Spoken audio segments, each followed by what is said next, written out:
fans, and welcome to another suddenlycomics.com video. It's a Monday, and therefore it is the price variance show. And this week we're doing the same as we did last week. We're both showcasing our favorite characters from DC and Marvel. On Allan's channel, we did two great DC characters. Allan did Catwoman and I did Swamp Thing. So head over to Allan's channel. Not yet. Watch this first, and when this is finished, head over to Allan's channel and watch that. Right. So we are doing our Marvel characters on this show. Allan has got probably the most famous Marvel superhero, certainly the biggest box office superhero. Who is your character? So my character is, I'm not sure if you're familiar with him. It's this weird spider guy. He's a spider boy or spider child. I don't know what his name is. Spider something. Yeah. So Spider-Man, very, very popular. Probably my favorite Marvel character. Like if he's a standalone character, it'd be Spider-Man. You know, it's the one that we all kind of associate to Marvel in a way. I think he's like the pinnacle of Marvel's characters. And this is Amazing Fantasy number 15, his first appearance. And it's a very great first appearance. Like not only, I mean, the story is great, and it's like one of those like classic stories, like, of the radioactive spider and the kind of. There are parts of England where you can buy a small house for the price of that comic. Yeah, this one is actually really insane. So this mine is only missing like a small coupon. Yeah. It doesn't affect the story. So I would say, it would lower the price, obviously, but like I paid 10,000 for this. Yeah. Now it's this grade is and with the green label, it's probably like 30,000, I would say. I would think so. Yeah, it's like so insane how much this has gone up.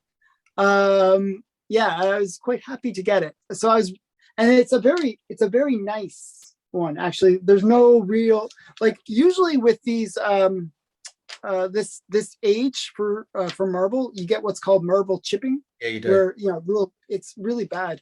But this one only has one small flaw right there. Okay. Yeah. Where the corner is chipped. Yeah. But you don't even notice it. It's really hard to notice. And then the rest of the comic is really solid. It's just a really nice copy. So yeah. So this is one of my grails, I guess. So that's his first appearance. And it's just a very classic cover too. But then he gets his own title very quickly afterwards, which is Amazing Spider-Man number 1. And this is where we get some of the big key characters for Spider-Man. We get the Chameleon, not one that people know, but we get Jonah Jameson. And to me, Jonah Jameson is kind of the antagonist, but not a villain antagonist for Spider-Man. It's kind of interesting. I really like the dynamic of Jonah Jameson because it keeps Spider-Man grounded. That kind of like, you think you're so hot kind of thing. No, you're not. Like it always keeps him kind of grounded. I kind of like Jonah Jameson. A lot of people say that they don't like this cover. I actually really love this cover. I always like this cover. With you, a lot of people say they don't like it, but I actually like it. I like the composition of it. With something about it. I really like different positions, and I like that cover. Yeah, I've always liked this cover. Yeah, a lot of people don't like it, but I think it's pretty good. Yeah, and I like the Fantastic Four being there as well. I really enjoy that. So that's Spider-Man number 1. I can't remember. Is that Ditko or Kirby? It's Ditko. Yeah. So yeah. Actually, who did the? Yeah, and the first one's Ditko as well. Yeah. Amazing Fantasy. So yeah, so those are the two big keys, I guess, for Spider-Man. I have a ton more to show. So I'll let you show some stuff first, though. Okay, so those two comics there, you could probably buy all the comics I've got sat in front of me. Right. So first up, I'm doing Namor Submariner. He is his first equal. My first equal Marvel character is Namor the Submariner and Doctor Doom are my two favorite Marvel characters.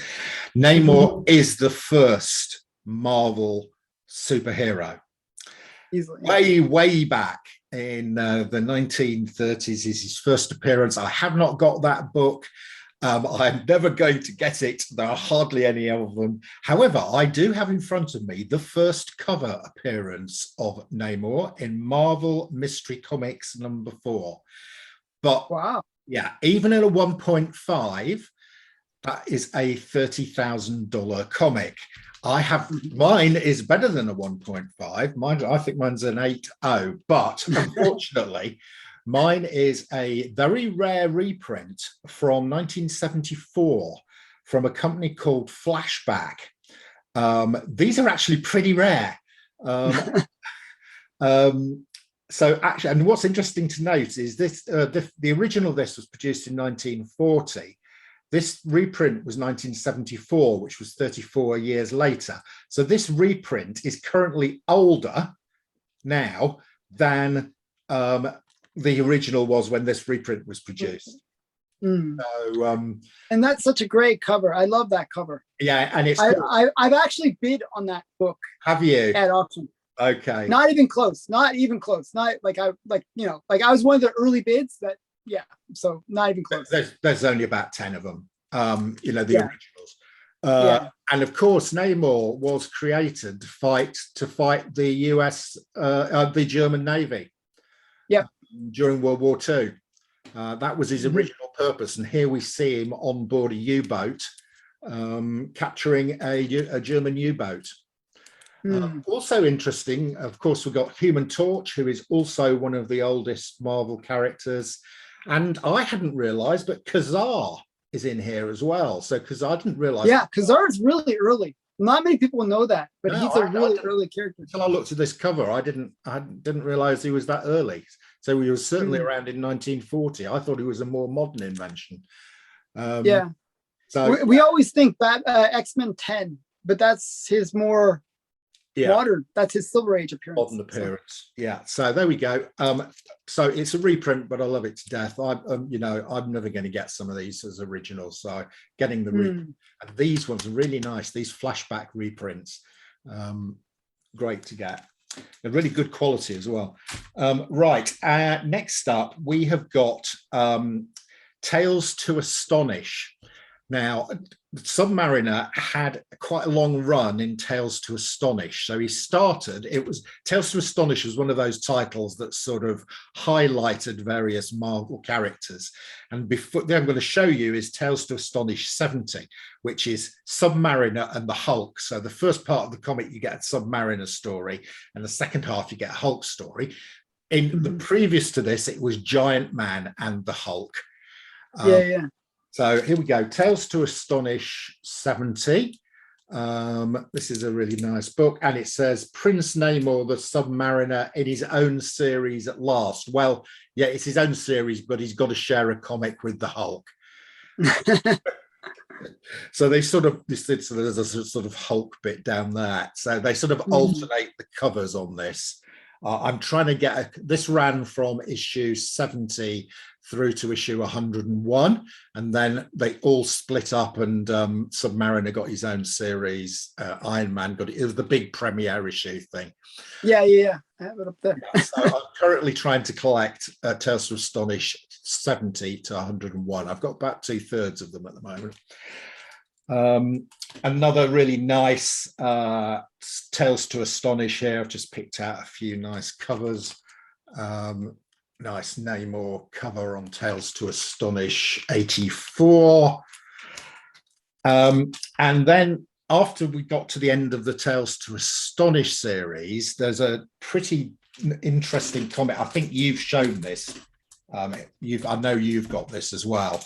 I think this is an undervalued comic. It has risen. I think my copy has almost doubled in value since I bought it, and it's still rising. This is Iron Man and Submariner #1. Oh yeah, yeah. That's a high grade too. Yeah, mine's a 6.5. So 7.5. Yeah. So yeah, that's a nice comic, and it's still pretty affordable. This one, I would get on board. It's gone up a lot. Yeah. Yeah. I got my copy, like mine's a 6.5. I think I paid $100. Yeah. At the yeah. Okay. Now it's like 300-400, something like that. Yeah, that's right. So that's like a $500, like $600 book, I'd say. Probably something like that. And then I'm going to save up. So then we enter the Submariner with his own comic. He doesn't have to share with the Hulk anymore. And I'm going to show those after we've seen some more Spider-Man. Okay, so I'm going to show you a lot of Spider-Man because I figure I should show you, like, Spider-Man is really interesting in terms of how quickly they introduce iconic characters. Like, it's almost like, 1, 2, 3, 4, it's just like just really awesome character after awesome character. So we start with the very first kind of big character, which is Vulture. Vulture, yeah. So this is I think they did a really good job of showing him on the screen. I really like the way Michael Keaton kind of plays the Vulture, because he's got that kind of like frilly thing, scarf, and it kind of works. It works as like that kind of standard Vulture. So this is Spider-Man #2, first appearance of the Vulture. And then next big one right after it is Spider-Man 3 with Dr. Octavius, or Doc Ock. Doc Ock. And, yeah, really great character, Spider-Man #3. And then right after, in Spider-Man #4, we got another major character, the Sandman. Yeah. So, it's like, one great character after another. So, and then we got... Yeah, what you've got to remember here is Stan Lee, Steve Ditko, Jack Kirby had been working together for about 10 years doing sort of science fiction, horror stuff. So they had a huge amount of background information. They knew how to put a story together. They knew about how to create great characters. So this didn't happen by accident. There was a lot of pre-work went into these things. So this one I think you'll like. This is #9, another great character. This is Electro. And the funny thing is, the reason I think you would like this one is it's the UK price variant. So I got it is, yes, excellent. I actually got it half price because of that. Well, but now I think it's the other way around. So you won't get it half price anymore. You might get it. Yeah. You might get it 10% less. It depends who's selling it. Actually, now I'm seeing the price variance going for more. Strangely, so okay. it's well, they should be. It's not strange. I will look that up on the census, and I will put up here how many UK copies there are versus how many US copies, and if it's the normal distribution, there'll be like 100th. 100th. Yeah. Yeah, so I really, I thought this was such a great buy. I think I paid $800 for it. That's a really good deal. Yeah. So I mean, that was, that's still expensive, but for $3.5, it's pretty great. And then a character I really like Mysterio. Yeah. So yeah, this is #13 and the first appearance of Mysterio. And so I'm just kind of showing all the kind of classic. To me, my favorite Spider-Man villain, though, is the Green Goblin. Yeah. So this is #14. So as I said, within the first 20 issues, you get like one great character after another. So this is, actually, I didn't bring my copy of 20, but 20 has Scorpion. So that's #14. I'm going to show just a few more. And then because I have a ton to show, because then we get another right after #15 has Kraven the Hunter. I was chasing this book for so long, and I was so worried because the prices just kept on going up and going up and going up. It was like I felt like I was chasing it and it was running away from me. So Well, he's getting his own film, isn't he? Yeah, so this book has become ultra hot. I got it 2 years ago, so I still got it before the price had gone too crazy. And then we got this one, which is the first appearance of Ned Leeds. Oh, yeah. Okay. And Ned Leeds is a very important character, and he's in he's the best friend of Spider-Man in the movies. Yeah. So this, and he later becomes the Hobgoblin. Yes. So when I took we all went to see the last Spider-Man film, and Ned Leeds says to one of the other Spider-Men, "How did your best friend die?" I said, "Oh, he became a supervillain. I had to kill him." And Ned Leeds says, "Oh, well, I won't do that." And I said to my kids as we were leaving, Ned Leeds becomes a hobgoblin. Yeah, that line, I think they said that line on purpose because they know that they're going to set him up to be the Hobgoblin. So I think that Hobgoblin book is the next big Spider-Man key to kind of go crazy. Yeah. And I'll show it later. So. Right, okay. We're going to have some Submariners. I think the first 30 comics in the Submariner series are tremendous. In fact, the worst cover of all of them is #1. I don't particularly like the cover of Submariner #1. I actually like Submariner 1. Yeah, I'm not keen on it. I find it too washy. I think the light blue does nothing for me. But anyway, I did manage to pick up a copy of this 3 months ago, something like that. Yeah, it's an expensive book. Allan will have paid a lot less for his because he's probably had it for 2 years. He's probably paid less for almost 3 years. Yeah. This has gone loopy. I did get a reasonably good deal, but I had to have it, even though I don't particularly like the cover. Right, then on to some much better covers. Most of these are by John Buscema, but there's some John Romita stuff in here as well. So issue 2, which is a much better cover, is Namor fighting Triton. Now, Triton, this is not the first appearance of Triton. Triton appears first in Fantastic Four 44. He is an Inhuman, but he did come from Atlantis. So although he's fighting Namor here, they are actually buddies in most of the comics. Issue 5 is the first appearance of one of Namor's main enemies, Tiger Shark. That's actually my favorite Submariner cover. Yeah, it's really nice. John Buscema. I just like the blue girl. I just think the blue girl is just so sexy. Yeah, I think that's Lady Dharma, who becomes Namor's wife. Yeah.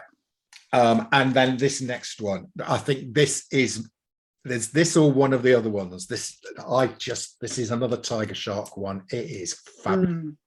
Yeah, it's a great cover too. Really great. John Buscema. It's Namor fighting Tiger Shark. Brilliant. Another great cover. This is in low grade. I need to upgrade this one. This is Submariner 8, and this is two of my favorite Marvel characters on the same. If you watched last week, you'll have seen me talking about Ben Grimm, the Thing, and here we have him fighting my favorite character, Namor. This is a really nice copy. This is quite high grade. This is the first appearance of the Serpent Crown. That's a great cover. It is a great cover. Yeah, really nice. I think this one's John Romita, not John Buscema. I think so too. Yeah, I'm pretty sure. Yeah. And then I've shown this one before. This is John Romita. This is Namor versus Mandragon. You competed with me on that one. I did. I used that on the cover clashing. And I think I beat you on that one. Even though yes. I actually liked that cover better. I didn't want to say too much, but I really enjoyed that cover. That was great. I was very disappointed not to win with my Submariner comic on that. Okay, number 18, first appearance of another of Namor's enemies. Well, he's a frenemy. You know, with Namor, sometimes he's your friend, sometimes he's your enemy. This is a character called Stingray, who is a marine biologist. This is the first appearance as Stingray. He appears as the marine biologist in a Fantastic Four comic, but this is his first appearance in costume as Stingray. Sort of really nice red and white costume. I can see him coming into the MCU at some stage. Right, the next up, number 23, first appearance of Orca, the man whale. Right, now this one's number 33. The reason I'm showing this is the first appearance of Namor. So Namor is... That's a really great issue. Yeah. I picked that up because of you, by the way. Oh, did you? Okay.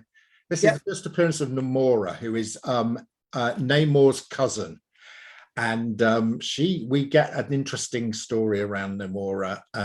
She gets killed, but then she sort of gets resurrected as her daughter, who is a clone called Namorita, who is quite a big character in Marvel.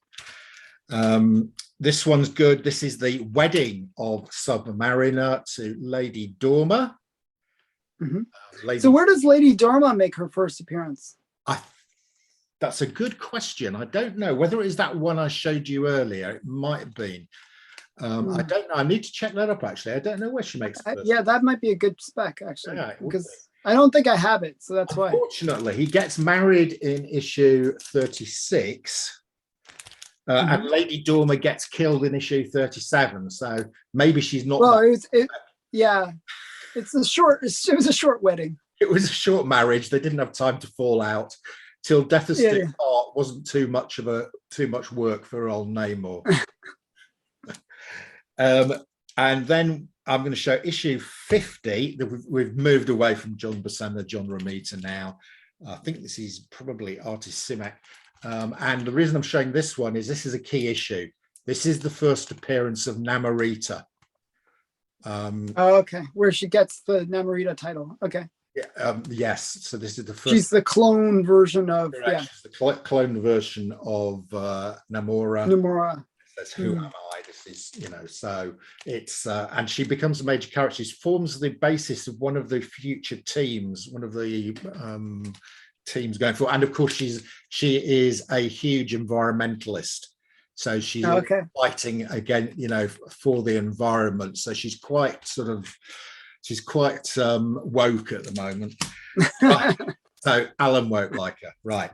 This is number 67. And the reason I'm showing this one is Namor gets a new costume. A terrible costume. Sorry. Yeah, I'm afraid I'm not a big fan either. I'm just trying to see if he's still got wings on his feet. Yes, he's still got wings on his feet, but you can't really see them very much. For those of you not familiar with Namor, he does have little winged feet, which is very good.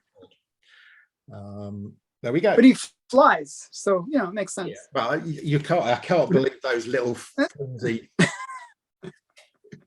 Doesn't have to make sense, but I think he can fly because he is the first X-Man. Yeah. He's like a mutant. Yeah. He is, yeah. Okay, more Spider-Man. Lots more Spider-Man.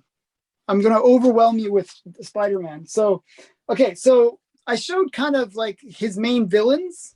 So I actually have logic here. I showed his first appearance, I have his main villains, and now I'm going to show you his love interests. Oh. So we got there's quite a lot of those. First appearance. What? There's quite a lot of those. Yeah. So this is the first appearance of Gwen Stacy. Yeah.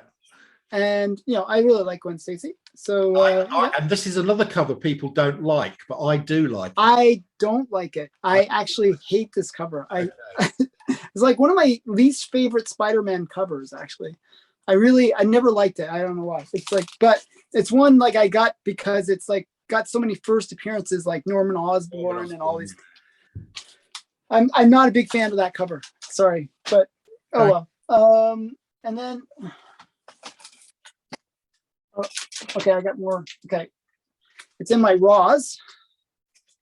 I brought a bunch of Raw comics over. So this is not really a love interest, but it is a love interest. Is Black Cat. Yeah. It's 104 or 194, I should say. 194. Yeah. And this is kind of a big key. Yeah. I got it. Like you can see, I was actually trying to sell this way back when for $15. I'll give you $15 for it, Alan. Yeah, and nobody would buy it. Nobody would buy it. I paid like $3 for it back in the day. So so that's her first appearance. And the other big character who we all know is MJ or Mary Jane. Yeah. This is her first cover appearance. Yeah, I like that cover as well.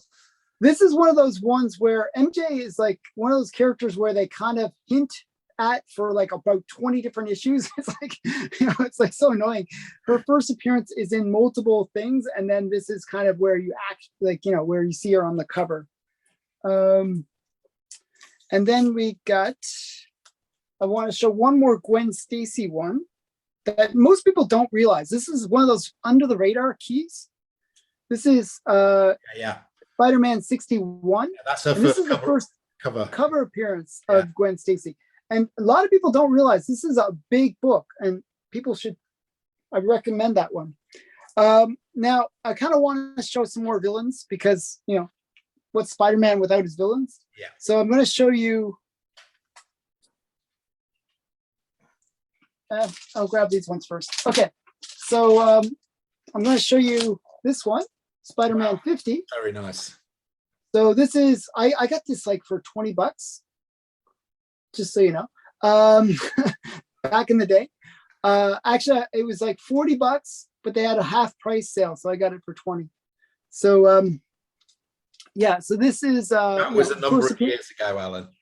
Yes, and I got it slabbed later. So this was the first appearance of Kingpin. And the funny thing is, a lot of people don't realize this, but the very next issue, that's Spider-Man 50, which is one of my favorite Spider-Man covers, actually. But 51 is where you see Kingpin on the cover. And I think this is a kind of under the radar key as well.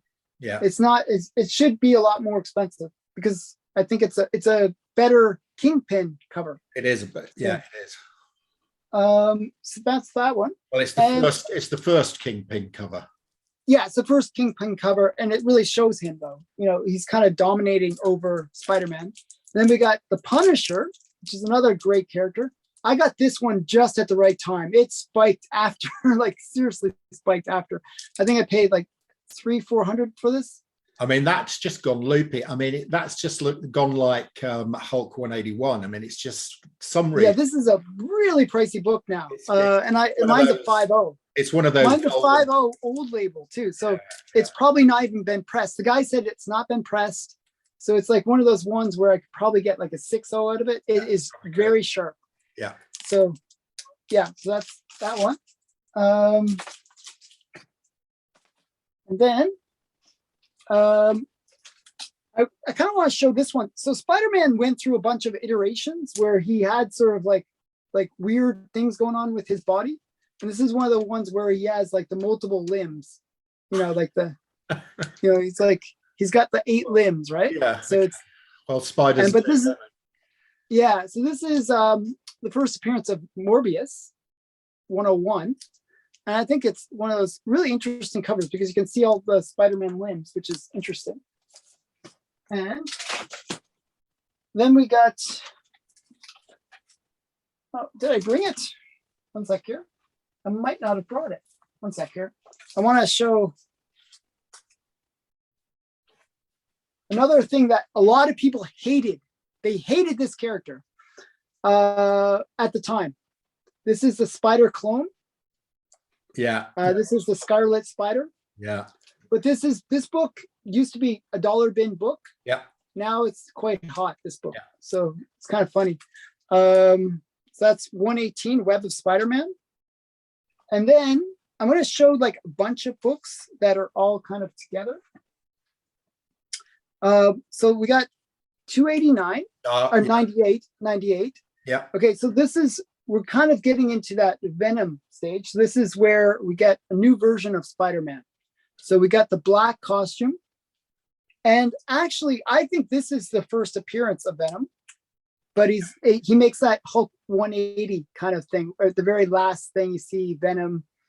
And it's the same thing. It's almost like a repeat of Hulk 180, 181 kind of Yeah, thing. I think that is the first appearance of Venom, but anyway. Yeah, so this is 299 where he's shown completely. He's named as Venom. It's the classic 181 versus 180 thing. So and then we have his first, what everyone says is his first full appearance. And this is a classic cover. This is a really great cover. I love this cover. So this is Spider-Man 300. Yeah, that is the modern Amazing Fantasy 15. I would say so. It has been homaged a lot of times. And then we got 301. And I think a lot of people don't realize that, this completes that arc. So I think it's another one that people should pick up. And it's a pricey book, but it's not as pricey as it probably could be. 298, 299, 300. I bought new. I bought out of my local comic book store as they came out, and I keep kicking myself that I didn't buy 301. Oh, really? So you never got this one? I think it's like it completes that little set in my mind. I know. So there's those ones, and then so I'm going to show. So we got. Oh, I should show probably. One sec here. This one is like the first black suit. So this is kind of like, to me, one of the big ones. I also have 252, but I'm not sure where I put it. I got to find it. But, this is the classic, him standing there like a little bit confused looking, I find. And then he's wearing the black suit. So it's a great one. And I actually have the first appearance of the black suit. It's not that book. A lot of people don't realize he actually I think it's like Marvel Age or Marvel Presents, or one of those ones where they kind of show what it's going to look like. And they kind of like talk about the story behind who created it and all that kind of stuff. So, and I didn't show this one. I have so many Spider-Mans to show. The first Rhino. A character that is like very underrated because he's so lame, but he's kind of like, and he reminds me of almost like what's his name, the guy with the helmet from X-Men. Juggernaut. Very similar in a way, kind of that charging force. I don't know. And then we got Carnage. So this is like kind of a big key. And I guess I didn't grab it from my wall, but I do have the Hobgoblin, but I didn't grab it. The first Hobgoblin. And I figure I should also show. So Spider-Man, he creates all these nemesises in the first few issues, but then they form their own team. Yes. And this one. Spider-Man really Annual good. 1. Really nice, yeah. I was specking on this a long, long, long time ago. And it kind of happened, but not really. No. It's sort of a... Not quite. Almost. It's sort of Sinister Six in the movie, but not Sinister Six, really. Well, Craven wasn't there. Yeah. So this might still... I'm not sure if it's going to go anywhere, but but a couple more things to show is, to me, when I first got into Spider-Man in a big way was because of Todd McFarlane, and he was the one that did Spider-Man 1. This is the later ones. Yeah. And then another thing I wanted to show, this is just a fun one. This is Spider-Man, the Spider Buggy. This is the first appearance of the Spider Buggy. If you ever want to get the Spider Buggy, this is the book to get. This is Amazing one. Spider-Man 130. Yeah, I might get that one. That's a fun one, and I quite like Hammerhead. Yeah.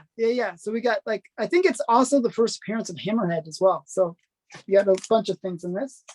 And the last thing I should show, and this is just because it's like a different version of Spider-Man, is Ultimate Fallout 4. And I picked this up for $50.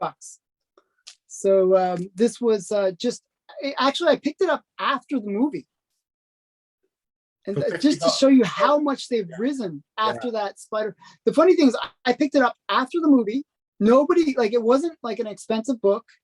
I didn't press it. I should have pressed it. It probably get like a 9.6 or 9.8. So yeah, it's like one of those books where it's just gone through the roof, and it was a cheap book to buy. Okay, so anybody watching this, if you're just starting comic collection, virtually every single key Spider-Man comic you've just and I have more. And he's got more, but those ones he's shown, those are the ones you need to collect. So if you're 12 years old, your plan should be, by the time you're my age, you need to have got all those keys that Alan's got. Yeah. I do have just two or three more Namors to finish off. Okay, cool. One of the comics, right, so my two favorite Marvel characters, as I've said, are Doctor Doom and Namor. So one of my favorite comic series is, of course, Supervillain Team Up. And why is Supervillain Team Up my favorite? Because the supervillains who team up are Doctor Doom and Namor. Nice. I think this is I think it's hugely good spec. This series with Namor and Doctor Doom, both of whom I think we're going to get in the MCU in the next 2 to 3 years. And I think these supervillain team ups with Namor and Doom will go loopy. And they're reasonably to pick up at the moment. You can pick these up raw, very cheap. And that's sort of like, Doctor Doom and Submariner, they were the original team up against the Fantastic Four. Yeah, Fantastic Four. Is it? Six. Yeah, and I have it. And this cover's great because you've got a tumor who is one of Namor's baddies. You've got Tiger Shark, and you've got a tumor and Tiger Shark. Yeah. So, can I show those? Yeah. So just to finish off your Namor kind of thing, we got his first Silver Age appearance. Yeah. Of Namor, number 4. This is where he makes his Silver Age appearance, and then we got his second appearance and the first team up in number 6. Yeah, brilliant. I've got the Allan Class version of that one. This is a great book. And I was super excited to get this one. I was chasing this one for a while as well. And number 4, those ones were really hard to find. Really expensive books now. Yeah, they've gone up a lot. Yeah, so they are expensive. Just another couple of Namors, which this one's just fun because it does say on it, Namor the First Mutant. Oh, wow. That's cool. At the top here, Namor the First Mutant. Yeah. And then my last one is a modern one. I just picked it up new. I saw it listed in previews. Loved the cover. Really nice. Nice. Waterproof. Yeah. That's cool. Yeah, I thought that was really nice. Almost looks James Bondish. It does look a bit James Bondy, doesn't he? I feel like he should have like a gun, like. Yeah, but he could take his Namor because of his hairstyle, Yeah. He's got a triangular faced Namor, Yeah, he's always got that really weird jaw, Right, that's your loss, I think. From you've seen some extremely expensive pieces of paper. Mainly from Allan, although 1 or 2 of mine were reasonably expensive as well. I have one more Namor one that I think is really great. Within reach, grab it. It's okay. Just bear with me 2 seconds. I want to show it because it's one of my favorite Namor covers of all time. Like it's one of my favorite covers of all time too. Sorry. Yeah, don't worry. I'll be back. Is this going to be a Fantastic Four? No, it's going to be something better than all of that. Golden Age, Submariner. Oh, goodness. Wow. So Namor appears to be floating on a raft in a television screen. No, it's like a little hut thing. Okay. And he's like launching he's launching like an atomic missile. Oh yeah. Okay. And like there's this girl in bondage. The reason I like it is the girl in bondage. And I like Namora.